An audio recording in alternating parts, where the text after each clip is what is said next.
Hi, I'm Lynn. And I'm Amanda, and this is the Pursuit of Badasserie, the podcast. This podcast is all about taking action and creating that badass business abundance and life that you want. Where we share stories, laughs, wins, and epic fails to show you the whole picture of the entrepreneurial journey. It's not just unicorns and rainbows, people. Jump on and follow us through this raw and witty roller coaster, where we get down and dirty and go behind the scenes of life and entrepreneurship. Get on it, get over it, and get after it. Hey, I'm Lynn. And I'm Amanda. Welcome to the Pursuit of Badasserie, the podcast. We are back with another incredible guest. Lynn, tell us all about her. Yes, Jill Lublin is a 25 plus year media magnet. She is a world-renowned publicity expert, international speaker, and four times best-selling author. Yeah. Jill has made thousands of stage appearances alongside celebrities such as Tony Robbins, Jack Canfield, to name a few. She has worked with over 100,000 clients, 100, I love numbers, 100,000 clients, implementing her signature formula for getting media attention, creating next level visibility in the marketplace that results in boosted sales. We are super stoked to have Jill. Welcome, Jill. Thank you so much. I'm delighted to be here. We are so excited to have you. Tell us a little bit about how you got started in publicity. So, like many accidents, it was a happy one in this case, but it was a bit of a fall into my career.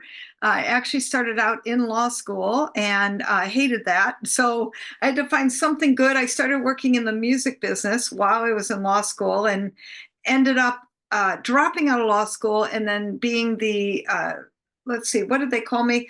The director of promotion and publicity at multiple independent record labels, and had a great time doing that. And that's really where I learned publicity, because it is all about image, perception, getting your name out there. So that made a big difference. So what do you consider to be like the secret to getting great media, to getting that media script? Like, what do you consider like that secret sauce that you talk about in media and publicity? Secret sauce? You mean what I cook up? Okay. So it's really about having a great message, about finding a new way, perhaps a new media topic to really get excited about, but also to find your way into media in simpler ways. Sometimes it's not just about like what you have to pitch, but really about fitting yourself in unique and wonderful ways. And I think that's something people often don't do that actually gives you an edge. Yeah, I know you speak a lot about the message, and you help your clients and also the audiences, because not all the audience necessarily ends up being your client, but help find their message and that key aspect to it. What can you share with our audience about maybe we love practical points of like really honing in on what the message is for you in this reason, season, lifetime? Yes, wonderful. Well, I have a bit of a secret sauce. This is my secret sauce, and that is having to define yourself in terms of what is the problem today. Like, ask that question, write it down and fill it in, and don't say, I do this.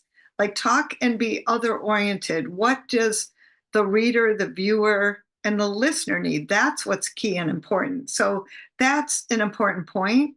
And then give people real solutions. And, it's not like hire me and call me. It's do this. Give them what I like to call your golden nuggets and drip them down and give people real things to do, just like we're doing right here, right now.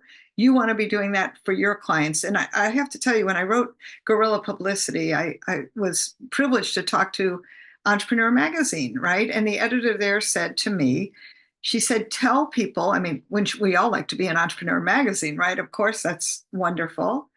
And she said, tell people that we don't care even how the press release looks. And we want people to solve problems, to be of value to our readers. And so fill that blank in, whether you're doing a blog, a podcast, TV show, it's being of value to their readers, their viewers, their listeners. 100%. we've heard a lot of people talking about this now. It seems to be more the trend of people are saying, solve that problem, not just pitching of I do this, but what is the problem and that solution. And it seems like you've been doing it way before the trend happened, which I love. We are those people as well. We've been doing things way before others have caught on. When you first started navigating the message from this point, what was some of the responses that you received in feedback, or in like working with the clients, or even speaking, because you've done so many speaking events all over the world? So people get it. In other words, it's clear. And I think this is really important for all of you watching to be clear in your message, because when you're concise and precise, what happens is people are naturally attracted to you because you're clear, right? If you kind of and I don't know, and maybe, and figure it out, maybe I'm a deer in headlights, which, by the way, here's a great example, an interior designer I worked with, and I'm big on systems in PR. I have systems in PR. And she said to me before she worked with me, she was like a deer in headlights. When people would say, "What do you do?" Now, she's an interior designer. That's not difficult to understand what she does, except she didn't have confidence to say it in a way that was, other oriented. She closed a $2,000 client at a networking event because of being clear on her message, and then went on to score lots of great media in the real estate section about how to redo your house. That was all because of looking deeper at her message, not just, I'm an interior designer, right? And I think that's what people tend to default to, is I'm a fill in the blank, and stop doing that. I want you to do more solution-oriented problem solving, and then people will be attracted to you. Well, it's painting the picture, and it's depth, where the I am is very superficial. And so just like going through the movement almost. And so, yeah, I know, Amanda, you had a question. I was just saying that a lot of times people don't even completely understand the problem that they have until you clarify around it. Because I mean, if you think from an interior design perspective, since you're talking about that, I could see people not realizing that interior design covers more than just a color scheme. It's textures, it's the placement of the furniture to make your house look more open. It's creating a family environment that you can all be in. So there's a lot more that goes into interior design and decorating than just, I'm going to pick out a color swatch for you. And so really making a clear path for your potential customers to understand what it is you do and what problem it is you solve for them, because they may not even realize that that's a problem you solve, because they're thinking, oh, I don't need somebody to decorate my room. Like, I need somebody to help me create a more comfortable living space for my kids. I'm like, well, yeah, I do that too. And so creating that story and really creating the full picture of what the problem is you're solving can help open up a potential client's eyes to what it is you do, because it's not always black and white. I do just this. It's usually, I would say in this day and age, it's very open to a lot of interpretation and a lot of things. Like, even as business consultants, Lynn and I don't do just one thing as a business consultant. Right. We don't just help you make money or feel more confident in your business or whatever. It's many things that we might end up doing over the course with each individual client. So creating that clear picture is so important to really understand the message that you're trying to convey.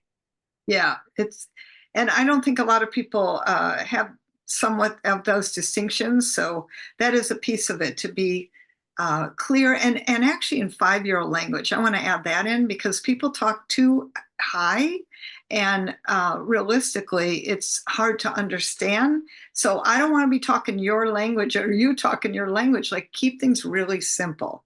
Makes a big difference. Yes, clear over clever any day. Absolutely. Clever's fun, but clear is better. Absolutely. Yes. And I love that you added that. We have these conversations all the time too. And I think, especially when we've been in the industry, and you've been in the industry for so long as well, actually the same amount of time that we've been entrepreneurs, because I've been an entrepreneur for 30 years, consulting for about 15.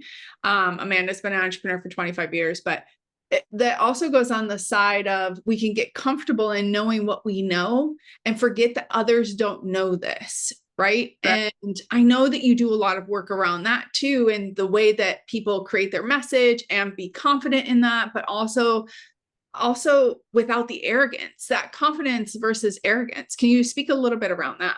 Well, what I've discovered is when you know your message and it's resonant to you and it is who you are, like you don't have to fake a personality or be an extrovert if you're an introvert or vice versa, right? I think that it's important to be authentic to who you are. Trust in the marketplace is very important these days, particularly even more so than ever. So when you're in alignment with your message, it's a natural attractor, and that is what publicity does.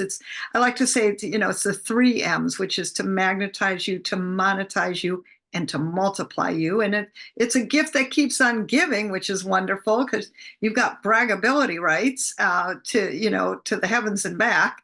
And that's worth a lot of money, honey. And that's the point about publicity, is that it's an attractor for money, leads, profit, and clients, as well as, of course, referrals. So what advice would you have for somebody just starting out in publicity? Like, where should they be dipping their toes in first? What should they be focusing on first in order to get their foot in the door? Yeah, and take baby steps. I love baby steps. And one thing is, that's a simple thing, is go to nationaldaycalendar.com, look at the holidays that might be relevant for you, and get creative. Like one of my clients, she's a love coach. And okay, of course there's Valentine's Day, but it turns out there's Romance Day. There's all kinds of other things that are appropriate for her. So I want you to look and get creative about what holidays you can fit into. And then, like one of my clients, he's a business consultant, and he's got a 4-year-old. I go, does your 4-year-old like hot dogs? Well, it turns out, of course she does. And there's National Hot Dog Day. And he got in talking about his daughter, which then led people, guess what, right to his website. Because here's the cool thing about media: no matter what you're talking about, you control your message. And, that simply, usually, always, actually, the message gets driven back to where you want people to go. So that's a wonderful thing. That's really what media is about. It's about drawing people to where you want them to go. So to me, whatever way you get in, front door, side door, underneath the door, it's all good. Yeah, there's an aspect of leveraging your own personal story, which I know has become more popularized in the past, we'll say 5-8 years, especially since Brene Brown came out with vulnerability and things of that. Like there's been this kind of like opening up of leveraging your own personal story in essence to get people to know, like, trust you, to position yourself, but then also how that aligns with what you do or how you can feed that into the business. And it sounds like you do a lot of that with your clients for a while. And can you share maybe some more examples or a success story of where that's really given the best bang for the buck, we'll say? Well, in terms of which, recreating their story, you mean, or utilizing their story in order for their business. So you said, his daughter loves hot dogs.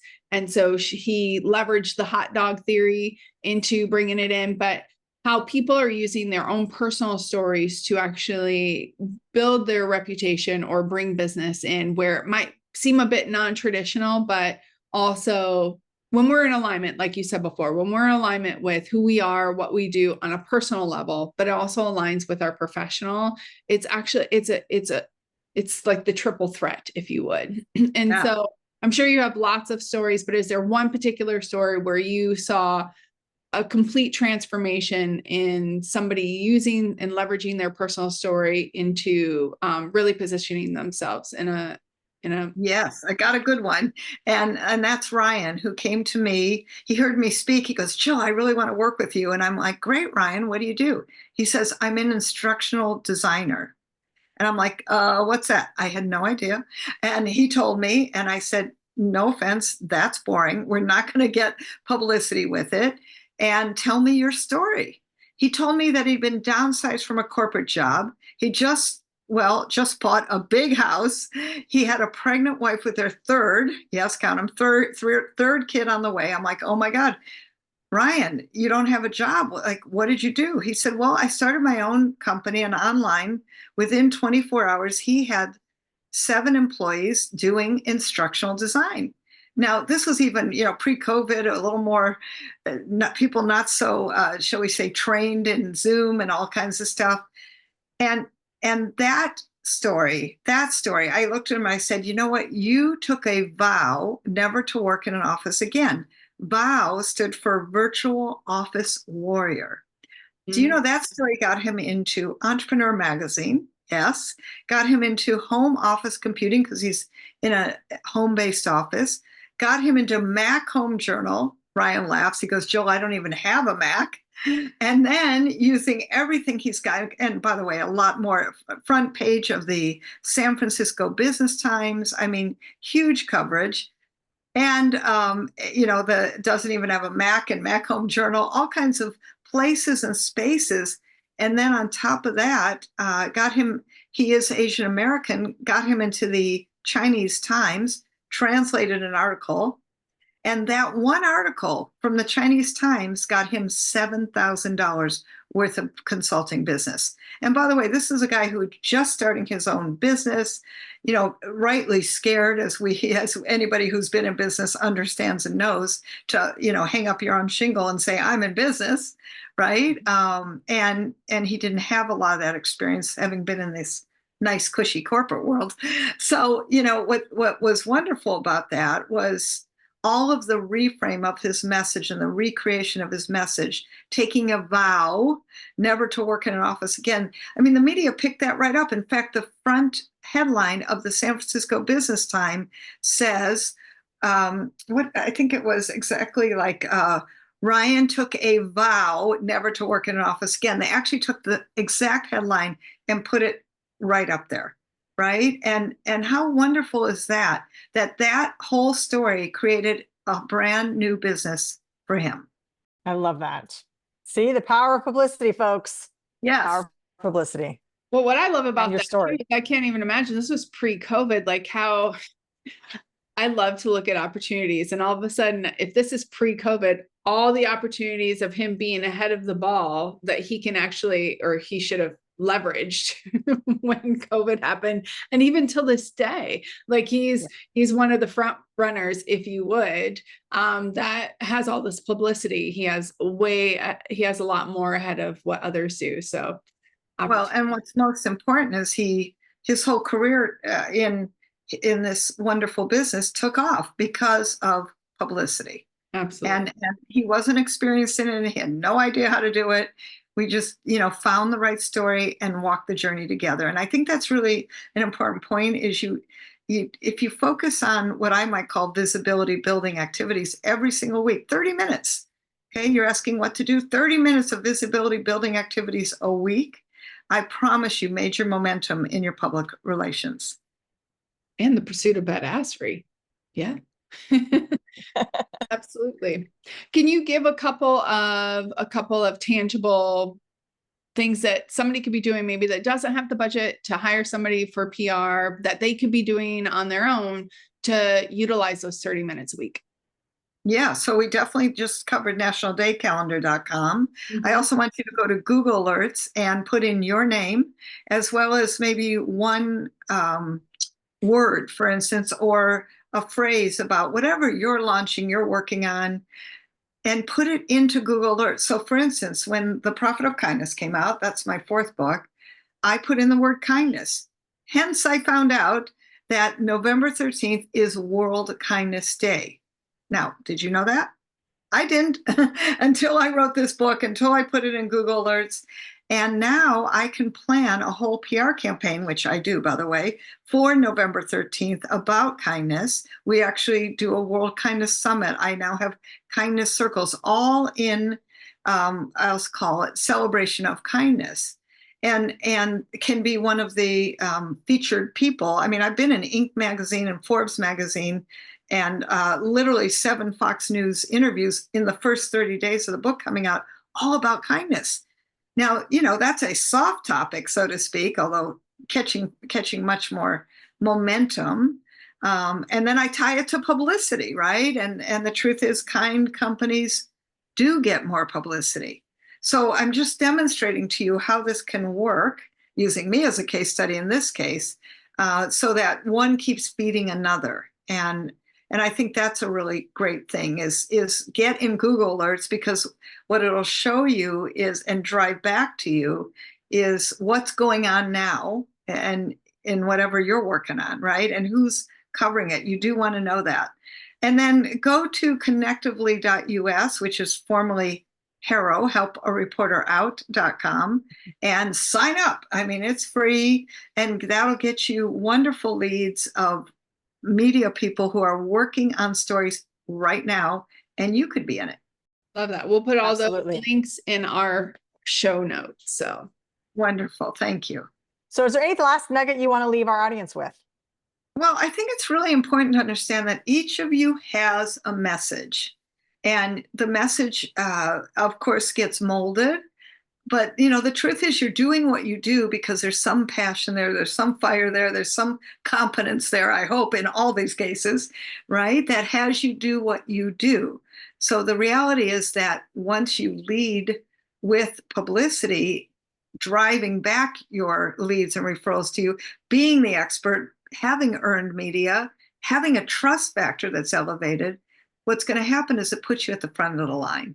And that's a really powerful place to be. And I just want to remind all of you that your message matters. Love that. Love that. So how can people get in contact with you? Where can they find you if they want to reach out? Well, thank you. JillLublin.com is terrific. Lots of L's in there, so check it out, JillLublin.com. And I also prepared for you a wonderful action guide that's full of even more publicity tips than we were able to cover today with you. So check that out. And then it also is a free publicity masterclass with me, all in one gift, all for you, double the fun. And it's at publicitycrashcourse.com/free gift. And all of that, of course, will be in the show notes. So scroll down a little bit and grab those freebies from Jill. You definitely want to catch those while you can. 100%. Thank you, Jill, so much. When's the next book coming out? Right now, I'm working on other things, but thanks for asking. Excited to get Keep our eyes out. Yeah, absolutely. So thank you so much for jumping on. We appreciate you helping all of our listeners on the Pursuit of Badasserie, and we look forward to connecting again. Make sure that you are following Jill on all the social media platforms. Take advantage of her giveaway and share this podcast with somebody who you feel could use this message today, because the clearer that we get, the more concise we get. And I love those 3 M's that I already forgot, but I'm going to pull them from the show notes. And I'm going to quote you, but in order to be able to monetize, maximize, and make money, something along that lines. But definitely share this podcast with your other entrepreneurs and business owners to help them get their message out there with clarity and conciseness. Till next time. Get after it. All right, everyone. It's not enough to just listen. Now you've got to put it into action. We are so excited to see what you do next. If you enjoyed our show, please leave us a review on iTunes. And to find out more about what we're doing, visit us at thepursuitofbadasserie.com.